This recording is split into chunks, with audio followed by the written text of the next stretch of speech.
The first step to creating a WordPress-based website hosted under WordPress.com is to set up an account. In this video, we're only going to set up the account, and then we'll set up the site in the next video. You can set up as many accounts as you want, and you can also set up as many WordPress sites as you want under each account. But I suggest you create one account, and then you set up all your sites under that one. To get started, we go to WordPress.com. To set up the account, you simply click on this huge Sign Up Now button that's on the right side. This takes you to the Account Setups page. Here you have to fill in some basic information. First, we set a username. The username should be something that relates to your site, because this is your identifier as you operate through WordPress.com and all other sites. So we'll set it as something that's easily identifiable, in this case, Hansel and Petal. The next step is the password. It's important that you create a sufficiently complicated password so it's not easy to crack. The easiest way to do that is to add these symbols, like an apostrophe or something like that. You can also substitute words that sound like numbers with actual numbers, like Agent Mulder in X-Files had the password trust-no-one, and then he replaced ONE with the number 1. And WordPress will tell you if your password is good or not. So if I say the password is Hansel, for instance, you'll see it's a bad password. So we'll set something easy here just to make it work. And duplicate it underneath. Now we have to set an email address. And this is actually a very important step.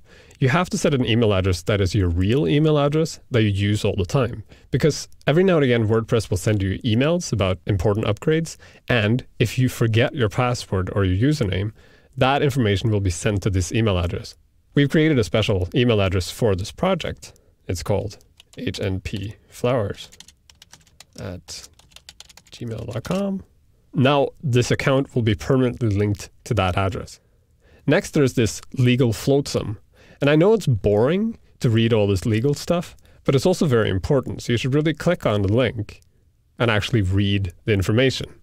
Once you're done, you can go back, re-enter your password,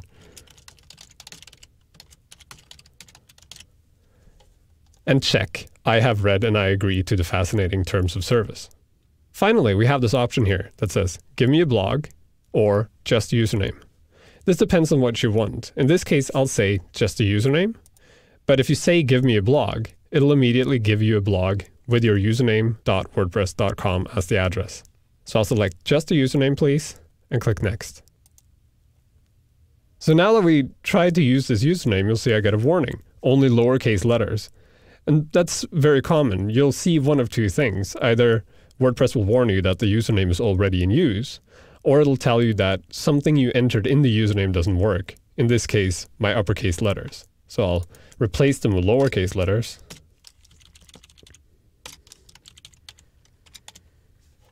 And do the process again. Just a username, please. Next. After you click the Sign Up Now button, you're taken to the complete registration page. This will tell you that an email has been sent to that email address you set before, and that email has to activate your account. If you don't do this, WordPress will actually deactivate your account, so it's important that you answer that email. We can do that right away by going to our email inbox. And here you see there's an email from WordPress.com called Activate Hansel and Petal. Click on that, and there's a link. If we follow that link, you get this message, your account is now active with the username and the password you set. We'll just close that window for now and go back to this other page.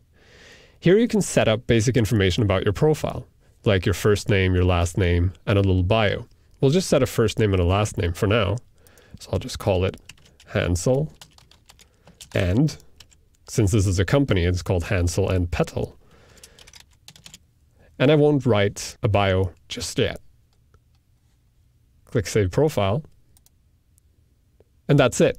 You now have an account on WordPress.com. When you log into this account, you can create new blogs and websites under WordPress.com and also visit other blogs and websites and leave comments on them.